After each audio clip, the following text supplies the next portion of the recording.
Kindly subscribe my channel.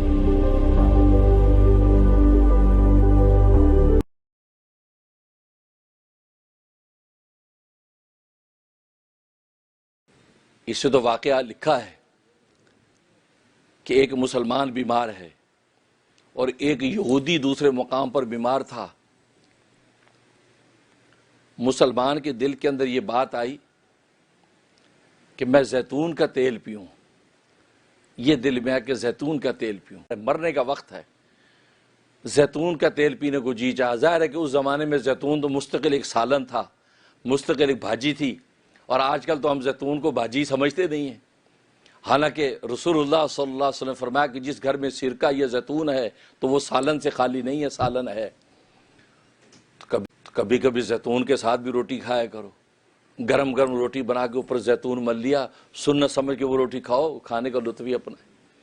کبھی بھی سرکے کے ساتھ روٹی کھاؤ، کیونکہ یہ مستقل سالن ہے، اور زیتون کے فوائد سبحان اللہ۔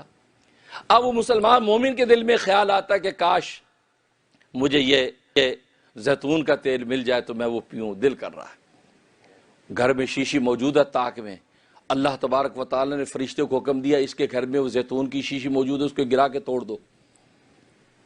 فرشتہ گیا، ظاہر تدبیر امور ملائکہ کرتے ہیں، فرشتے نے آ کے گرا دیا، وہ زیتون تھا وہ بھی گر گیا ضائع۔ اب وہ بڑا دکھ ہو، زیتون تھا وہ بھی گر گیا جی، اب اس کو اور تکلیف، او ہو زیتون نکل۔ ادھر یہودی وہ بھی بستر مرگ پر ہے، اس کے دل کے اندر یہ بات ہے کہ یار مچھلی کھانے کو دل کر رہا، مچھلی کے کباب مل جائیں، مچھلی کھاؤں۔ ظاہر بیماری میں انسان کی طبیعت کچی پکی ہوتی تو بڑی چیزوں کو دل کرتا ہے، کھلا دو فلاں کھلا دو۔ وہ الگ بات ہے کہ ڈاکٹر کہتے نہیں نہیں نہیں بالکل قریب نہیں جانا، ولا تقربا حاضی شجرۃ فتکونا من الظالمین، اب بیچارہ کھاتا نہیں۔ اب اس کے دل میں آ کہ مچھلی کھاؤں۔ اب اس کے جو گھر کے پیچھے تالاب ہے، اس تالاب میں مچھلی نہیں ہے۔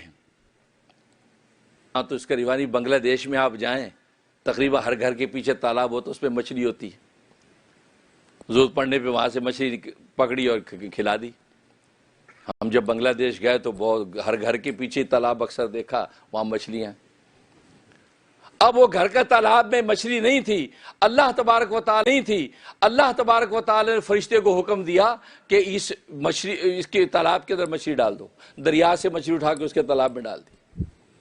اب گھر والوں نے کہا کہ اچھا مریض کی خواہش ہے مچھلی اور تالاب میں مچھلی ہے نہیں، چلو دیکھے تو صحیح۔ دیکھو تو مچھلی نظر آئی، جب مچھلی پکڑ لی اور پکڑ کے بھون کے تک کباب کھلا دیا اس کو۔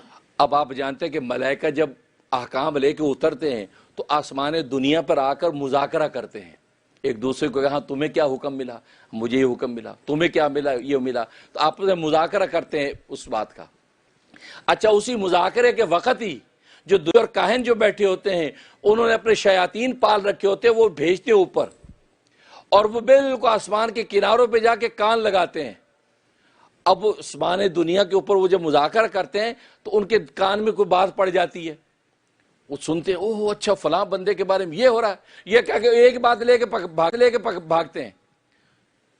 حدیث میں فرمایا ایک بات اچھا کے بھاگتے اور جا کے اپنے کاہن کو بتاتے ہیں وہ فلاں کے بارے میں تو ہو رہا ہے کہ اس کا ایکسیڈنٹ ہو جائے گا کل مثلا۔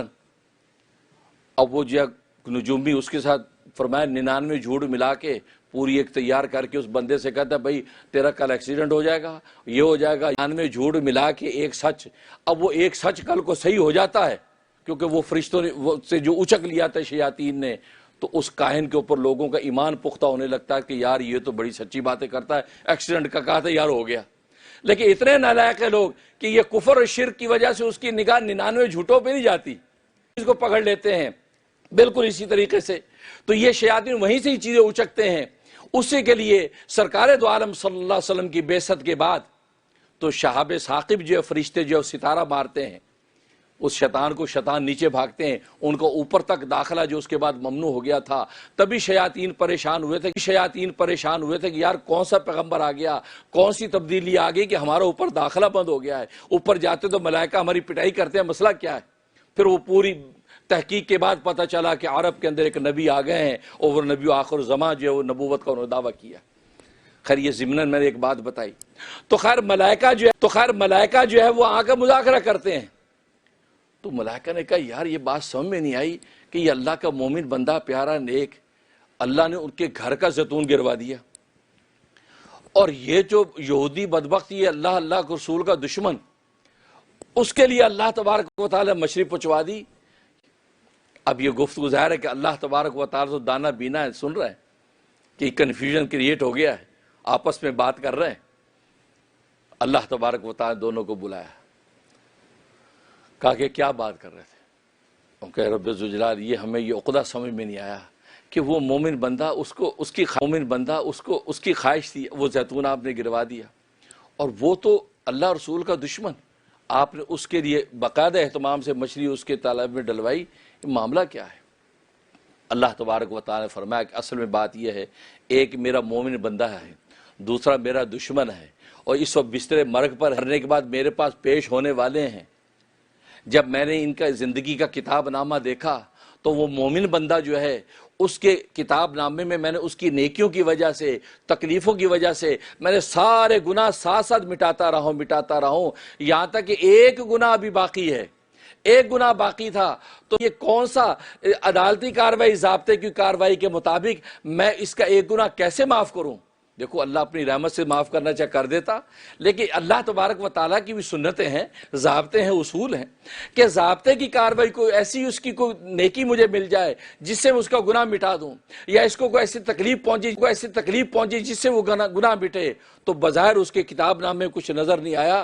تو جیسے اس نے یہ خواہش کی کہ مجھے زیتون کا تیل پینا ہے، تو میں نے کہا یہ بہترین موقع ہے اس کی تکلیف پہنچانے کا. یہ زیتون نہ پیے گا، نہیں ملے گی چیز، اس کو تکلیف ہوگی، اس تکلیف کے نتیجے میں اس کے گناہ کو مٹا دوں گا.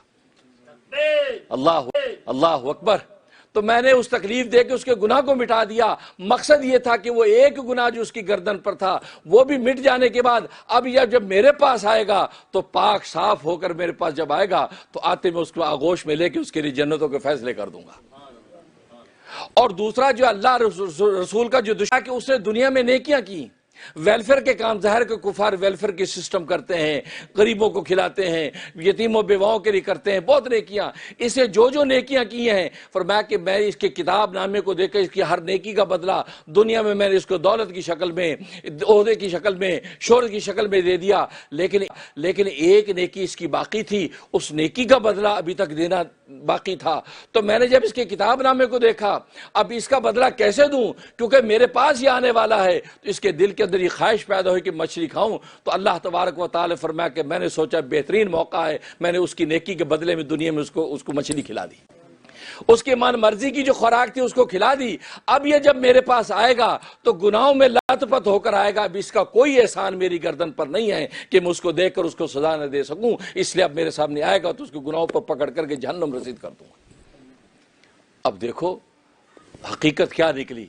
بظاہر تصیح ہے، پیچھے اللہ تبارک و تعالیٰ کی حکمتیں کیا ہیں کہ نیکی کرنے والے تکلیف میں ہیں. مسلمان تکلیف میں نظر آتا ہے لیکن کافر مزے اڑاتا نظر آتا ہے. نہیں، اللہ تبارک و تعالیٰ نے مسلمان کے ایمان و یقین اور اس کی عبادت اور اطاعت کا بدلہ آخرت کے لیے رکھا. دنیا میں اس کو بدلہ نہیں ملتا، دنیا میں تو نہیں ملتا.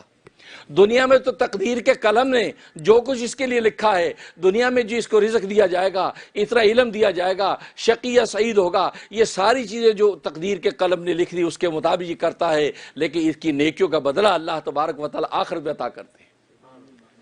لیکن بسا اوقات ہوتے کے چاول چکھنے کے لیے 2-4 چمچ چکھا دیتے ہیں کہ ہاں ساری دیکھ کا مزہ ایسا ہی ہے. تو کبھی ہوتا ہے کہ اللہ تبارک دنیا میں تھوڑا سا لطف دکھا دیتے ہیں، انسان مومن بندہ بھی راحت محسوس کرتا ہے کہ یا ماشاءاللہ، لیکن اصل بدلہ اللہ تبارک و تعالی آخرت میں رکھا ہے، دنیا میں بدلہ نہیں. اور تیسری بات یہ ہے کہ گناہ جو ہے، گناہ وہ جتنا گناہ ہوتا اللہ تبارک و تعالی اس کی اتنی ہی سزا دیتے ہیں، لیکن نیکی کا بدلہ اللہ تبارک و تعالی بڑھا کر دیتے ہیں، بڑھا کر دیتے ہیں. خود قرآن کریم میں اللہ تبارک و تعالی اس حقیقت کو واضح کر دیا کہ نیکی کا بدلہ اللہ تبارک و تعالی مضاعف کر کے دیتے، بڑھا کرتے ہیں. اور کتنا بڑھاتے ہیں؟ 10 گناہ سے لے کے 700 گناہ تک، 700 گناہ تک بڑھاتے ہیں. لیکن 2 نیکیاں ایسی ہیں، ان 2 نیکیوں کا بدلہ اللہ 700 گناہ سے بھی زیادہ بڑھاتے ہیں. اور کتنا بڑھاتے ہیں اللہ تبارک و تعالی اس کو ذکر نہیں کیا. یہ راز آپ کتنا بڑھاتے ہیں.